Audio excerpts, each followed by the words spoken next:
मैं डॉक्टर शिजरा अगर आपसे गुफ्तगू का आगाज कर लूं, मैंने भी थोड़ा सा एक अहवाल रखा भी है, ये जो मीटिंग हुई उसका बड़ा ही बैक एंड फोर्थ हुआ। जो डोनाल्ड ट्रंप की ट्वीट थी उसके बाद ऐसा लगा कि शायद मुज़ाकरात का जो अमल है वो रुक भी सकता है, लेकिन जाहिर है उस वक्त भी सूरत हाल को हमने देखा कि संभाला गया। पाकिस्तान अपना बड़ा भरपूर किरदार अदा करने की कोशिश कर रहा है, लेकिन आपको नहीं लगता कि जो इजराइल फैक्टर है जब तक वो कंप्लीटली न्यूट्रलाइज कह लें, लफ्ज इस्तेमाल कर लें, या जब तक वो कंप्लीटली अब अमेरिका के काबू में नहीं आ जाएगा, तो ये जो मुआहदे हो भी रहे हैं ये स्टैंड कर सकेंगे? जी बहुत शुक्रिया। बिल्कुल, ये पहली तो बात ये है कि ये दो ममालिक जो कि 47 साल से आपस में कॉन्फ्लिक्ट में रहे, पाकिस्तान ने वो सब कुछ अचीव किया जो कि उन्होंने इरादा किया था। यानी कि एक हमने एमओयू साइन करा इस्लामाबाद एमओयू के नाम से, एक हमने फ्रेमवर्क बनवाया, और वो लोग पहली दफा लोगों ने सोशल मीडिया पे कहा कि कभी एक कमरे में जो हिस्ट्री में नहीं नजर आए, वो लोग एक कमरे में नजर आए, एक टेबल पे नजर आए। तो ये बहुत बड़ी अचीवमेंट है पाकिस्तान की। पाकिस्तान जो डिप्लोमेटिकली जिस पोजीशन पे पहुंचा, इंशाल्लाह उसकी पोजीशन अब ये कायम रहेगी।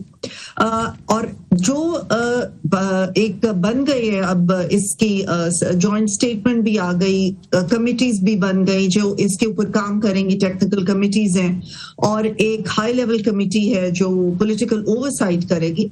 तो ये बहुत ही मेजर हिस्टोरिकल अचीवमेंट्स है जिसके लिए पाकिस्तान और तमाम पाकिस्तानी मुबारकबाद के मुस्तहिक है। हैविंग सेड दैट, इसराइल एक समझे कि बिल्कुल जो इसराइल है वो एक स्पॉइलर का किरदार अदा पहले भी करता रहा है और अभी भी करता रहेगा। इसको हमें बिल्कुल एक देखना चाहिए प्रैक्टिकल लेंस से कि इसराइल जी कि अमेरिका और ईरान दोनों इस वक्त सुलह चाह रहे हैं, और पाकिस्तान ने स्पेशली और कतर ने और दीगर ममालिक ने इसके लिए जितनी एफर्ट्स की हैं वो अल्हम्दुलिल्लाह रंग लाई हैं। इसराइल इसमें जरूर स्पैनर इन द वर्क्स का किरदार अदा करता रहेगा, लेकिन मुझे यकीन है कि गल्फ के तमाम ममालिक, तुर्की और बाकी तमाम ऐसे ममालिक जो इसमें बड़ा मुस्बत किरदार अदा कर रहे हैं, और पाकिस्तान स्पेशली इस चीज को इंशाल्लाह ताला जो 60 डेज दिए गए हैं वो जरूर किसी ना किसी मुस्बत उस पर पहुंचेगा। Of course it's a tight rope, लेकिन we have to continue doing the good work. सारे ममालिक जो इसके अंदर इन्वॉल्व है, मैं सबकी बात कर रही हूँ। डॉक्टर मिर्जा इख्तियार बेग साहब, आप कैसे देख रहे हैं सूरत हाल को? जेडी वैंस का कहना है सर कि जो जब भी ईरानी असासे गैर मुंजमद किए जाएंगे तो जैरेड कुशनर ने एक बड़ी अच्छी वो कहते हैं जी स्कीम जो है वो दी है, एक डील पेश की है। वो ये कह रहे हैं कि उन पैसों से ईरान को गंदम और सोयाबीन बरामद जो है वो करवा के दी जाएगी, ताकि ईरान उन पैसों से दहशतगर्दी जो है उसको उसके लिए दोबारा काम ना करेगा, उसको प्रमोट करने के लिए उस पैसे को इस्तेमाल ना कर सके। एक तरफ डोनाल्ड ट्रंप की स्टेटमेंट्स है सर, दूसरी तरफ इस तरह की जो है वो है ऑप्शंस है जो फ्लोट की जा रही हैं। आपको नहीं लगता कि ये तो जो मामलात का माहौल है उसको खराब ही करेंगी? मतलब ये तो इस लग नहीं रहा कहीं ना कहीं कि अमेरिका या इजराइल दे मीन बिजनेस। देखिए, पहली चीज तो ये है कि जो पहली मीटिंग कराई गई थी इस्लामाबाद में, जिसमें अकॉर्ड के तौर पे साइन हुआ है, उसके बाद उसमें कोई डिटेल्स डिस्कस नहीं की गई थी, कोई टेक्निकलिटीज डिस्कस नहीं की गई थी। फंड्स रिलीज करने हैं तो किस कंडीशन पे होंगे, कितने फेसेस में होंगे, अभी होंगे या वो सब्जेक्टिव कंडीशनल है, दूसरी चीजों के वो होंगी तो ये होंगे, ये सब बातें अभी 60 डेज रोड मैप है, इसी में तय करके और फिर वो एक फाइनल उसकी मॉडलिटीज पे उस पर अमल दरामद होगा। तो ये इस तरह की चीजें चलेंगी। इसमें अभी 2 तो 3 चीजें ऐसी हैं जिसमें तो हीटेड डिबेट भी होनी है, लड़ाई झगड़े भी होने हैं, चांसेस ये भी हैं कि जी फिर दोबारा खड़े होके और वॉकआउट की बात करें या जाने की बात करें। जैसे इसमें आपका न्यूक्लियर यूरेनियम की जो है मैटर है, वो एक ऐसा मैटर है, दोनों साइड बहुत सेंसिटिव है उसमें, और वो ट्रम्प का एक पॉइंट है लोग दुनिया को बताने का कि जी मैंने दुनिया को एक और एटमी ताकत से बचा लिया, नहीं तो ईरान के पास एटमी ताकत होती जो दुनिया के लिए एक हैजर्ड है।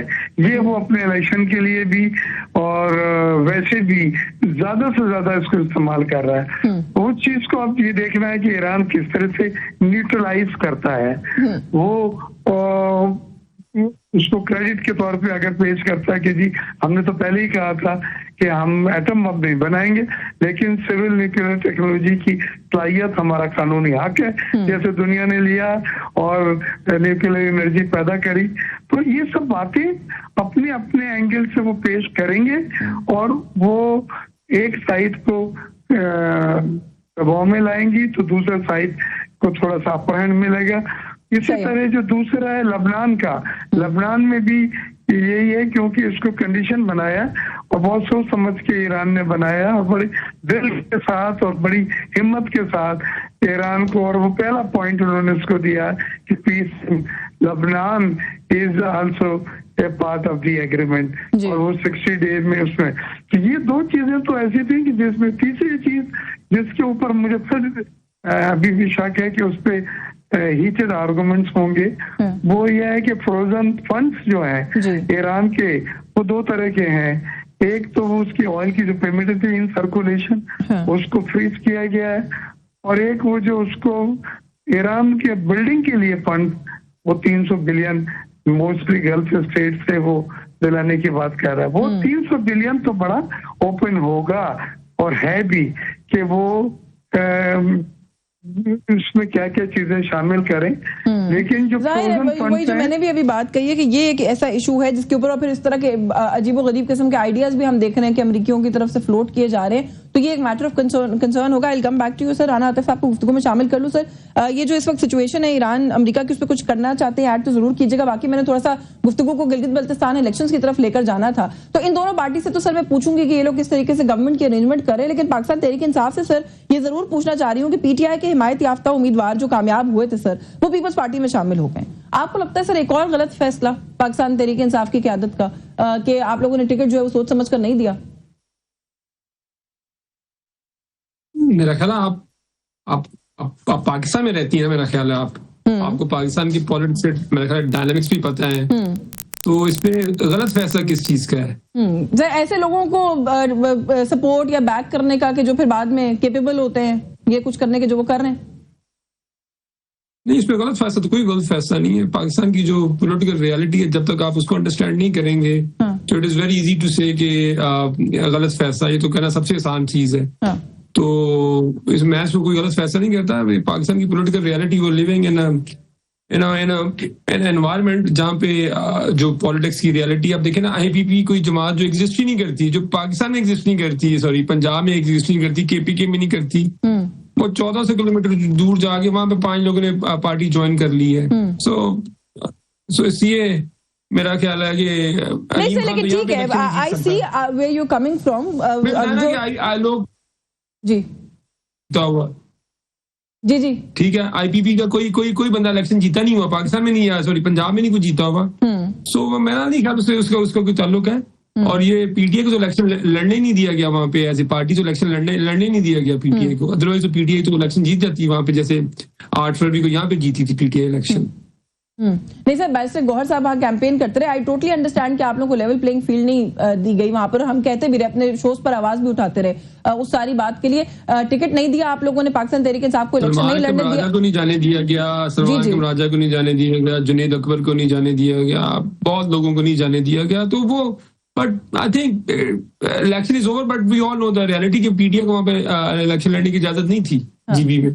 सर इलेक्शन लड़ने की इजाजत थी या नहीं थी, लेकिन फिर भी देखें इस वक्त नेशनल असेंबली के अंदर आपकी एक बड़ी कंसिडरेबल जो है वो रिप्रेजेंटेशन है, तो सीट्स तो सर है ना। हो सकता है इलेक्शन के बाद आपको भी किसी ने अप्रोच किया होगा, आप तो नहीं गए ना दूसरी साइड के ऊपर। सो कहने का मतलब फिर वही आ जाता है कि सर एक बंदा जीता था पीटीआई की सपोर्ट से या 2 जीते थे, कैंडिडेट सही नहीं था जीतने वाला, जो खड़ा नहीं हो सका अपनी जगह पर।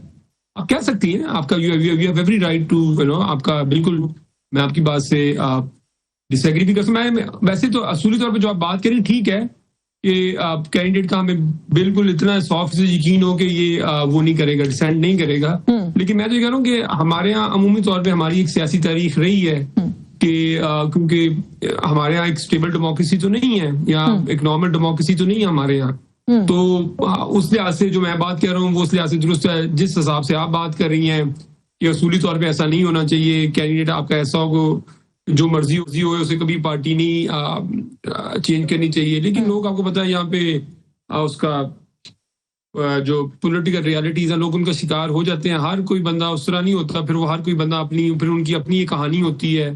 सो सही है, वहां पे आपने दो कैंडिडेट से दूसरे ने तो नहीं किया ना, एक ने किया। It can go either way, but obviously आप ठीक है, आपका पॉइंट ऑफ व्यू ठीक है, लेकिन उसका कोई ऐसा मैकेनिज्म नहीं है कि कैंडिडेट को पहले जाना जाए कि वो जो है कि ये उन्होंने खैर ये कहा कि उन्होंने in the larger interest of उनके हल्के के लोगों के लिए ये फैसला जो है वो किया ताकि तरक्याती काम हो जाए, हुकूमत में आ जाएंगे तो फंड्स मिलेंगे, व्हाटएवर।